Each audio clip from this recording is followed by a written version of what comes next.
Welcome to the Waterloo School Student News, Central Middle School Edition. I'm Brianna. And I'm Camden.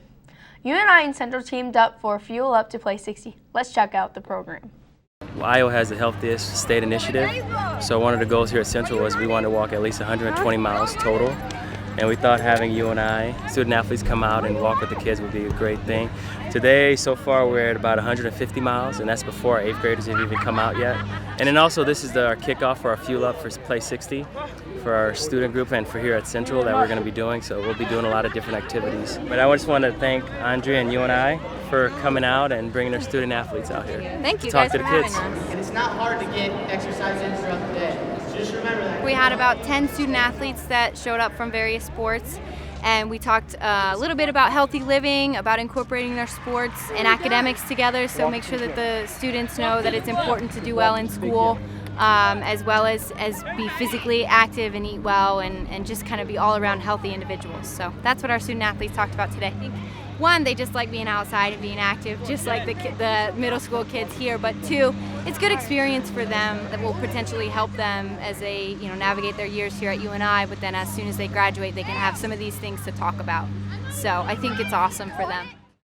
I'm Camden. And I'm Michael. Being a student athlete is about more than just playing sports. The Boys to Men program is helping students learn life lessons on the playing field. Everywhere we go, whether it's to get a drink, whether it's to get in back in line, we got to jog, 100%. Help each other out. You guys are teammates. It's coaching boys and the men. We did it last year. This year we've done one card set so far, and it was about respect. And we kind of sit the boys down and we go through what does respect look like on the field, what does it look like off the field, and then we give them some real life scenarios of where they could show respect. The main thing they do is once or twice a week before practice starts, they have a curriculum that they follow. It's just a 10-15 minute lesson, and it's a lot of scenarios, role-playing, question and answer things that they go through, and when their time is up, 10-15 minutes later, they hit the practice field and they try to develop a theme each week for what they're talking about as it relates to practice and how their season's going. They ended up learning a lot of things from it, and it started to see itself take effect in the classrooms, and we had some gentlemen do some real class act things on the football field. Some things that other coaches notice, parents notice, when they give somebody a compliment or when they just help each other be respectful in the classroom. I think other people notice, and eventually, yeah, it will rub off on everyone in the school. The outcome is to develop young men to become better young adults and productive citizens and treat not only themselves better, but treat the women in their life well and building those skills that they may or may not receive outside of the walls of Central Middle School. Just another opportunity to impart some social skills and personal development into their life. I'm Isaiah Menikes. And I'm Brianna Nash. It's not every day you get to meet the author behind the book you're reading. But for some Waterloo Middle School students, a chance like this happened. Here are some scenes from her visit. It took me 8 years to be an overnight success. You just see the 3-day sale. You don't see all the books that didn't sell before that. You don't see all the years that went into it. But if I had stopped at any point, I wouldn't be where I am right now. And in fact, you guys, I was just sitting in your library looking at an email from my publicist saying they're sending me on a national tour this year, and they don't. It's expensive to tour. They very seldom tour.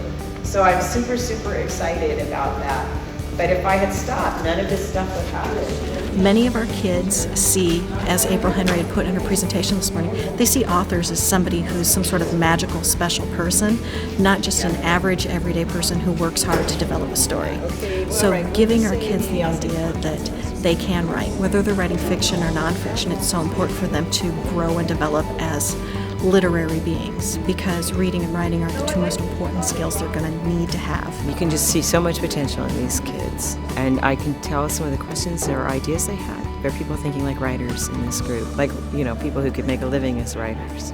They're learning about the fact that you can't just write from your head, that you have to take notes, that you have to start thinking about your characters. So getting kids excited and involved in the actual writing process, getting them to experience the whole character development, that I'm just not thinking of this character and developing them as I write, but developing them before I write. I just want to tell you guys, if there's something you really want to do, And it doesn't have to be writing. It can be like you want to be a dancer, you want to be an architect, you want to be a musician. Other people can say, I'm not going to hire you for this part, or I don't like the way you sing, but they can't say you can't do it. Tenacity is as important as talent because it's more important to stick with it almost. I think you cannot, the talent can kind of be faked or learned, but if you are not willing to stick with it, you won't get any place. You need to be stubborn. Playing basketball can be challenging enough, but imagine doing it in a wheelchair. Let's watch some highlights.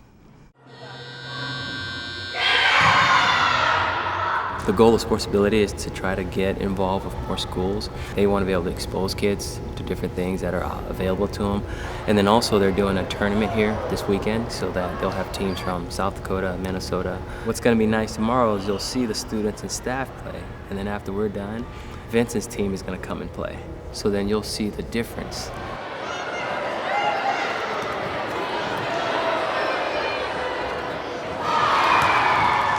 The first time you shoot, you realize, oh, I gotta shoot differently. They're like, I can't use my legs. I go, no, you gotta figure out how to use your arms. And so they kind of work at it. Tomorrow we kind of picked out about 8 students that'll play against the staff, so they're excited about it. I think it's playing tennis, playing softball in a wheelchair, and they can still do those same things. You know, I think some of the kids mentioned how Amy and Vincent, they just fly right by them, you know, because they're sitting there going as hard as they can, and these individuals just fly right by them so they can see the athletic ability of people that are in a wheelchair. So recognize and appreciate that.